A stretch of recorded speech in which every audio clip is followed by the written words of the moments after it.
Good afternoon. Please be seated. First of all, thanks to everyone here for your leadership and your representation. And Mr. President, thank you for your many years advocating LGBTQ plus equality and for everything you've done to assemble an administration that looks like America. And for all that he has done to help people see themselves in a new light of belonging and possibility. On a point of personal privilege, I'd like to recognize my husband, Chasten.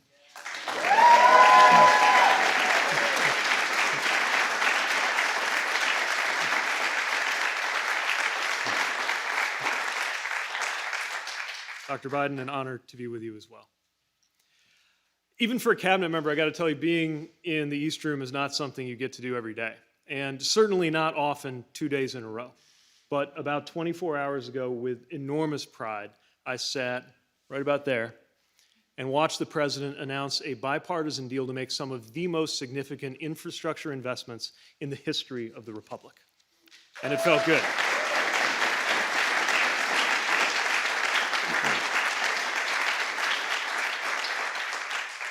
I want to say that whenever I'm in here, I always think about when I first saw this room, first saw these walls and the paintings and the famous gold curtains, which of course was on TV, like everybody else, on a small TV set in South Bend, Indiana.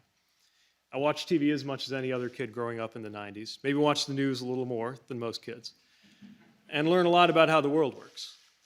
I remember being 15 and seeing stories about President Clinton's nominee for an ambassadorship who couldn't even get a vote in the Senate because he was gay. I remember at 16 looking at that same television set and seeing the face of Matthew Shepard, who was beaten and left to die because he was gay. At that age, I had never even heard the term LGBT, let alone begun to realize that any of this had anything to do with me. But I watched the news, and I learned. I learned that being LGBTQ plus was something that could cost you your job, could cost you your life. Not that long ago, well within the lifetimes of many people in this room, being outed could be disqualifying from public service. Any public service, not just being a cabinet officer or a member of the military, but being a bookkeeper or an astronomer for the federal government. I wasn't here for those days, but I became a military officer under Don't Ask, Don't Tell, ran for office in Indiana, time and again facing that choice between service and love, between duty and self. My whole self. And yet today, here I am, here you are, here we are, standing in the East Room in the company of the President of the United States and the First Lady, wishing each other happy Pride.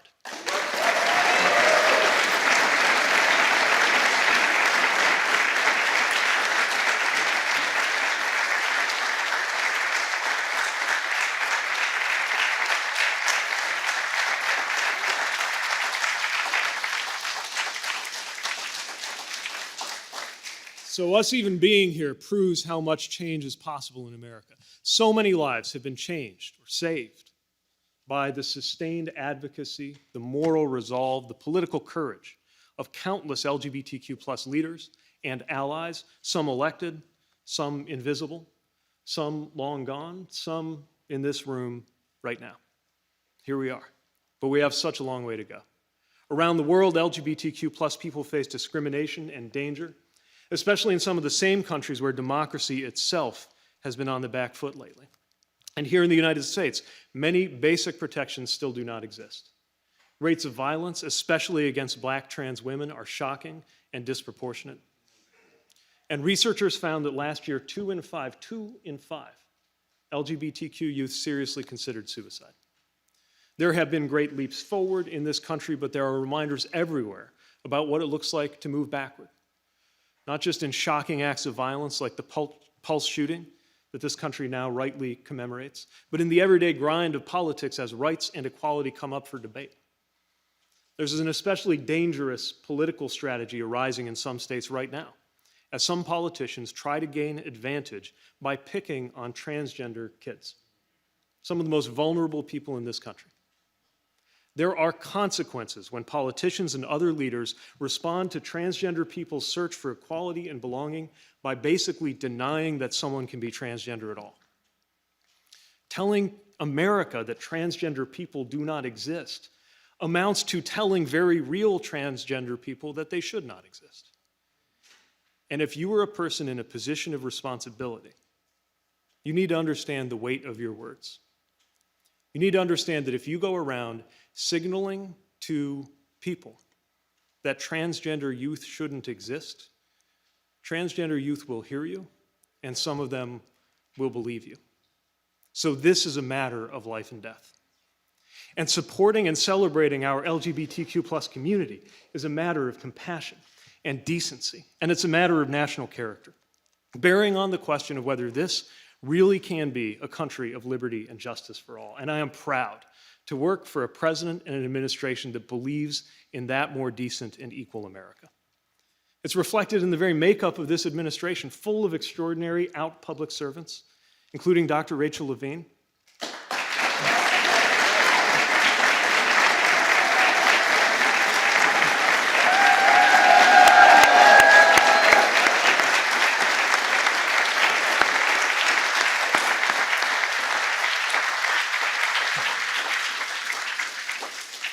So many talented people whose gifts would not have been available to the American people not long ago.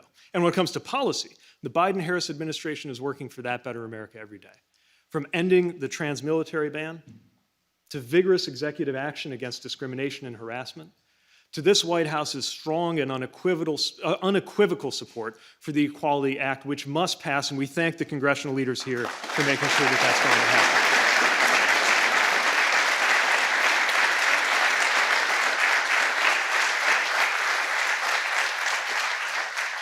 So, to everyone in this room and everyone out there around the country and even around the world, to those youth who wonder whether they belong, and especially to those for whom doubt or fear or danger mean you still can't live fully as your true self, know that a whole lot of us have your back, starting at the top, and yes, happy Pride.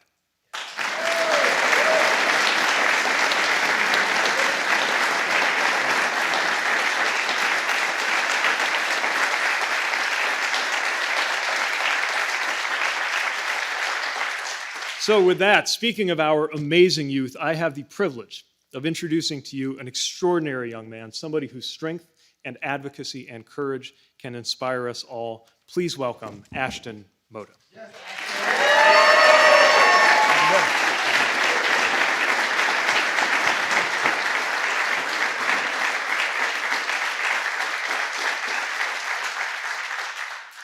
Thank you so much, Secretary Buttigieg, and good afternoon, everyone.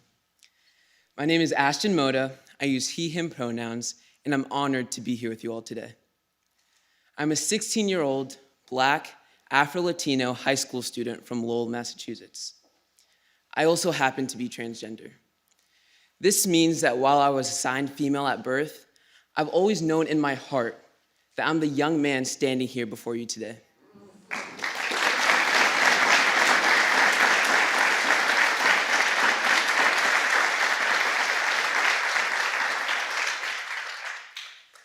I transitioned just before the 7th grade. I decided to tell my mom on my 12th birthday, yes, my birthday, because in my head I thought, well, she can't get mad at me on my birthday. I was scared because I didn't know how she would react, but she told me she loved me, that I was her child, and she would support me so I could be the person I was meant to be. My parents believe that me, my 4 siblings, and all children deserve to be loved and celebrated for who they are. Most people take having a loving home for granted, but for so many, including for 2 of my siblings, having a loving home can save lives. After coming out, it didn't take my family and me long to realize and learn that there are many transgender youth, especially transgender youth of color, who are not supported by their families and therefore experience homelessness. 2 of my siblings are young, transgender women of color and are a part of the foster care system.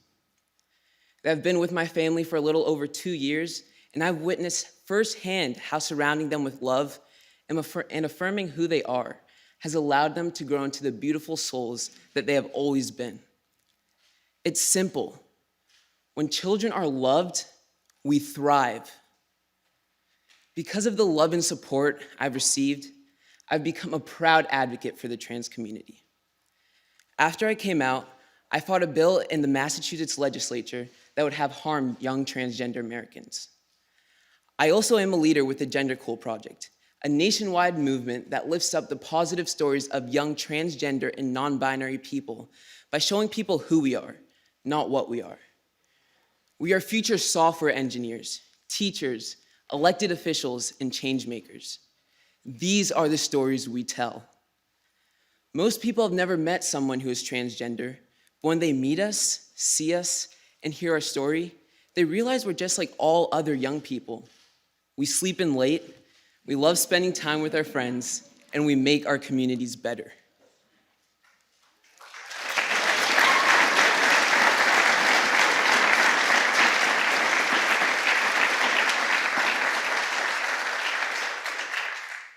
The truth is that there are hundreds of thousands of transgender and non-binary young people like me who are thriving in our country.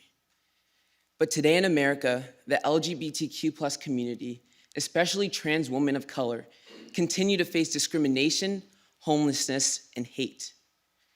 And trans teenagers and kids like me wake up to headline after headline about bill after bill that prevent us from joining a sports team, receiving health care, or even just using the bathroom. This is why passing the Equality Act is so important.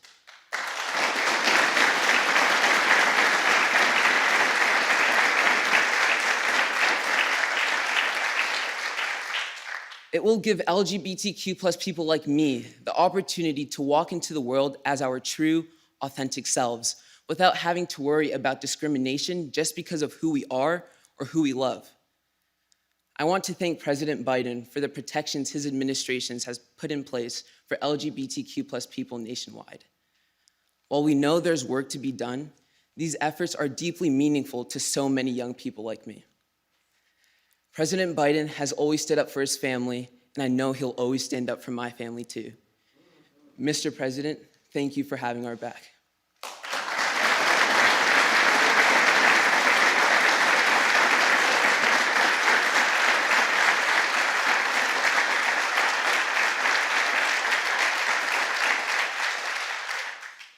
It is my great honor to introduce to you the 46th President of the United States, Joe Biden.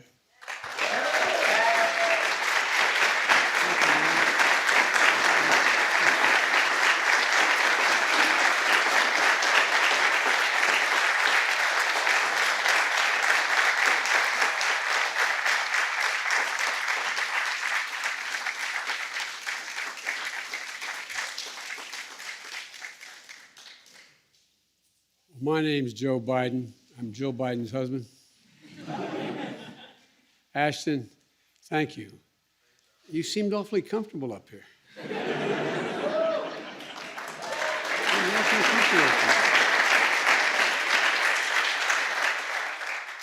I don't know. I'm not sure I'll be around, but you know, if you're here, just don't pretend you don't know me, okay?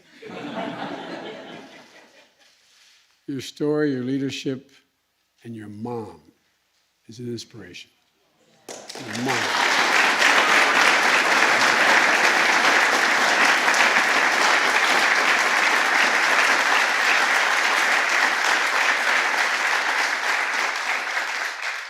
If my mother were here, she'd look at you and say, honey, God love you, dear. God love you, what you do, what you did, what you continue to do. I want to thank Secretary, well, first of all, I want to say to Chasten, belated happy birthday, Chasten.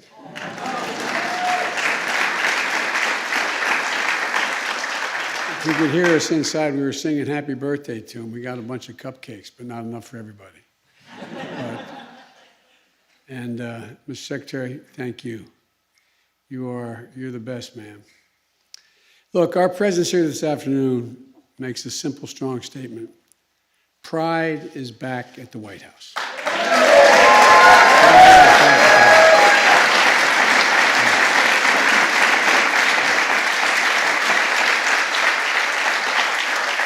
For this community, for our nation, and for the world, Pride Month represents so much. It stands for courage, The courage of all those in previous generations and today who proudly live their truth. It stands for justice, both the steps we've taken and the steps we need to take. And above all, Pride Month stands for love. You know, being able to love yourself, love whomever you love, and love this country enough to make it more fair and more free and more just. You know, during the campaign, Tim Gill and Scott Miller, and one of them is here today. I don't want to embarrass him. He always gets mad when I do that. Brought me and Jill to visit the Stonewall Inn. I wanted to go, and they offered to take me. We wanted to pay tribute to that hallowed ground that represents the fight to ensure that all people are treated with dignity and respect. Just a few minutes ago, surrounded by the survivors of family members we've lost, I signed a bill consecrating another piece of hallowed ground, the Pulse nightclub. And I want to thank all of the members of the United States House of Representatives and the United States Senate for standing up and making sure that will never be forgotten, never be forgotten. The site of the deadliest attack affecting the LGBTQ plus community in American history. It's now a national memorial. This month, on the way to the office, I walk through from the residence to the Oval Office every morning. I walk through a hallway lit with rainbow colors of pride, which you'll have a chance to see in just a few minutes. You'll see a candle carried during the AIDS vigil in the early 90s by a pair of sandals belonging to Matthew Shepard. They're reminders of how much this community has suffered and lost. We're also reminders of this community's incredible resiliency, incredible contributions, including, we just saw, the National Football League and the National Women's Soccer League. All of you here, Henry Munoz and Kyle, good to see you, man. I had the opportunity to officiate at their wedding.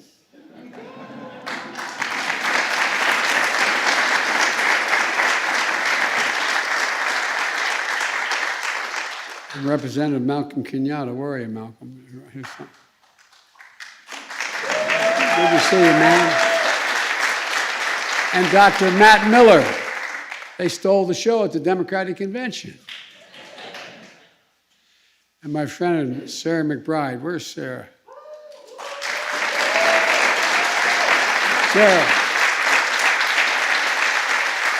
Sarah worked closely with my son, Bo, when he was Attorney General of the state of Delaware and is now serving Delaware as well as one of the first openly transgender state legislators in history. Senator.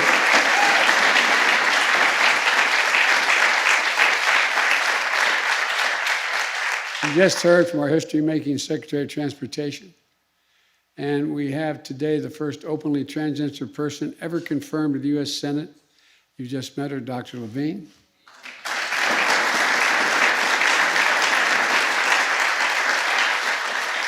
Representation matters.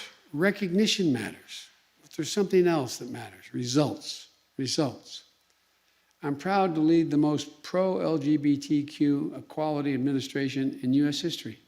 And even on my very first day in office, the first executive order I signed was to change the whole of the federal government to commit to work aggressively to root out discrimination against LGBTQ plus people and their families. That was the first executive order. I ordered our agencies, every agency, to rapidly implement the Supreme Court's ruling in Bostock, which affirmed that civil rights protections on the basis of sex apply to sexual orientation and gender identity. And as a result of that executive order, the Department of Housing and Urban Affairs announced that it would take steps to protect LGBTQ plus people from discrimination in housing and ensured critical protection for transgender Americans experiencing homelessness. The Consumer Financial Protection Bureau announced it would work to combat discrimination against LGBTQ plus people in credit and lending. The Department of Health and Human Services announced it would protect against discrimination in healthcare services.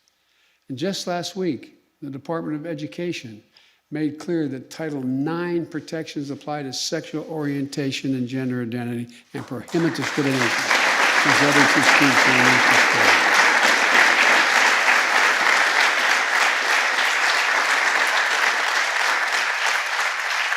And a moment ago, I signed an executive order to advance diversity, equality, inclusion, and accessibility across the entire federal workforce. The order directs the entire federal government to eliminate barriers so people from every background and walk of life have an equal opportunity to serve our nation, including LGBTQ plus folks and all employees in underserved communities. Look, I also was proud to rescind the discriminatory and un-American ban on openly transgender service members. Today, we're joined by Lieutenant Colonel Bree Friend. Bree, Colonel. Thank you.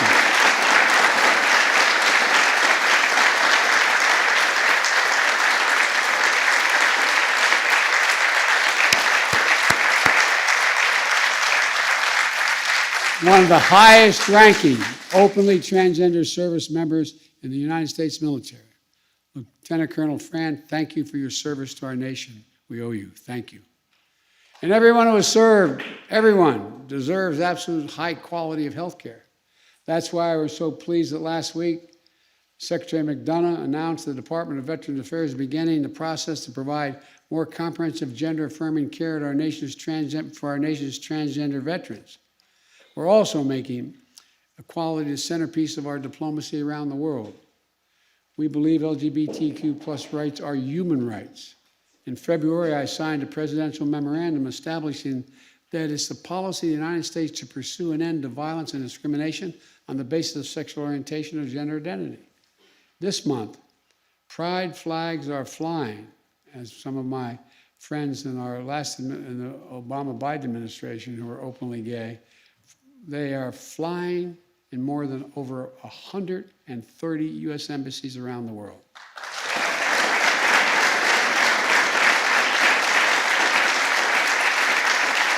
A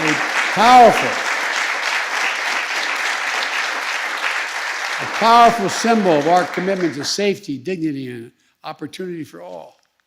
And today I'm proud to announce that Jessica Stern, who many of you know as an LGBTQ plus special envoy at the State Department. And yes, we're also making progress, but I know we still have a long way to go and a lot of work to do.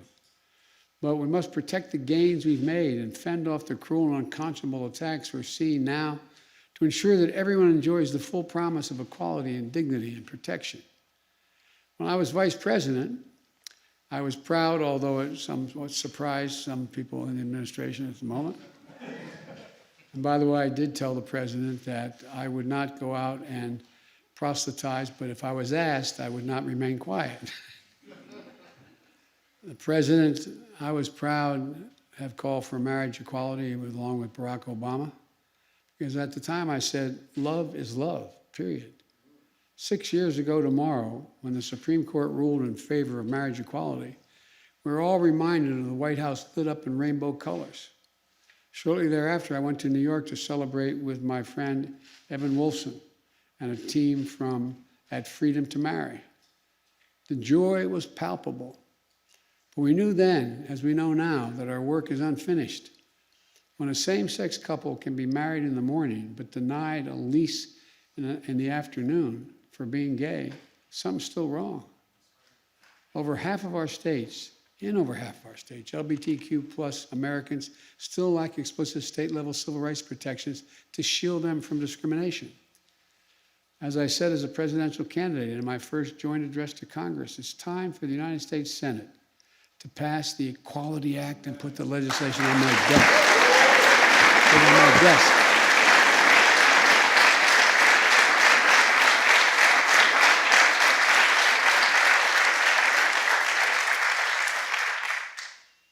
Harvey Milk was right when he said, quote, "It takes no compromise to give people their rights." It takes no compromise to give people their rights. And by the way, this bill doesn't just protect LGBTQ plus people. It's also going to strengthen existing civil rights protections for people of faith, people of color, people with disabilities, women in public accommodations like doctors' offices, parks, and gyms. I want to thank the leaders of the Congressional Equity Caucus for their continued work to make it happen. The Equality Act will also help protect against the disturbing proliferation of anti-LGBTQ bills we're seeing in state legislatures. So far this year, hundreds of anti-LGBTQ bills have been introduced in state legislatures. More than a dozen of them have already passed, more than a dozen of them. These are some of the ugliest, most un-American laws I've seen, and I've been here a while. Many of them target transgender children, seeking to prevent them from receiving the appropriate medical care, for using the bathroom in high schools while they're with the one where they'll be most safe, even preventing them from joining sports teams with their classmates. Let's be clear. This is nothing more than bullying disguised as legislation.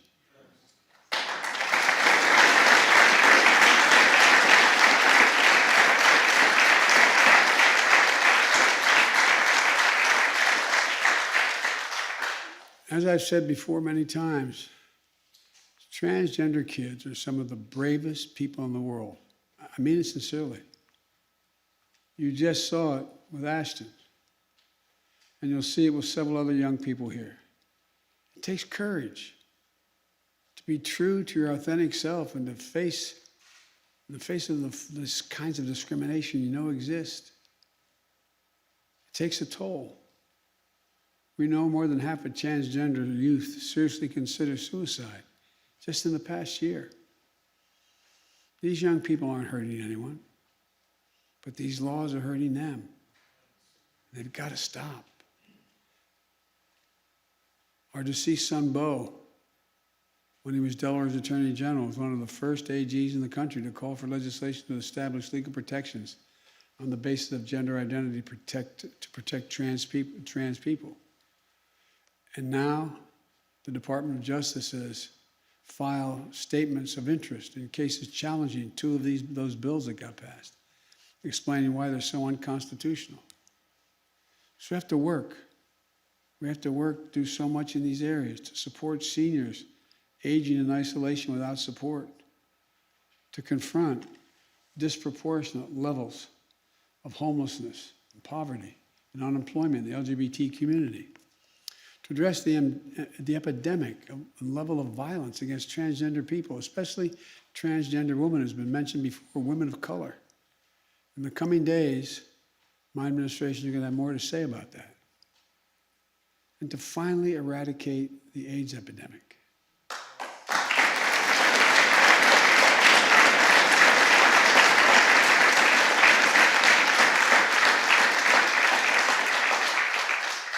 I'm not sure I'm allowed to talk about this. But our son, Bo, was a decorated war veteran, Attorney General of the state of Delaware, and should be standing here instead of me. Came home from war after a year in Iraq, and before that, 6 months in Kosovo. And what he did, he decided he was going to set up a foundation for LGBTQ youth, but primarily focusing on transgender youth. And he took all the money left from a campaign he was going to run for governor and put it in, and a lot more. Because, and is working with everyone from YMCAs to all the areas where young people can find some solace. His buddy Chris Coons and my buddy Senator Coons knows what he's done. The point is, a lot of transgender youth, those who commit suicide,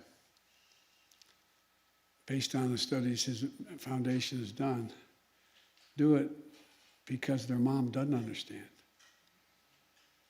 Because mom or dad says you can't be here anymore, or reject it. So folks, we got a lot of work to do.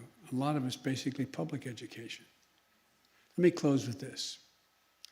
When you go downstairs and see some of the Smithsonian exhibit, you get a sense of the long, long journey and how long it's been and how far we've come, if you've come, but how much further we have to go.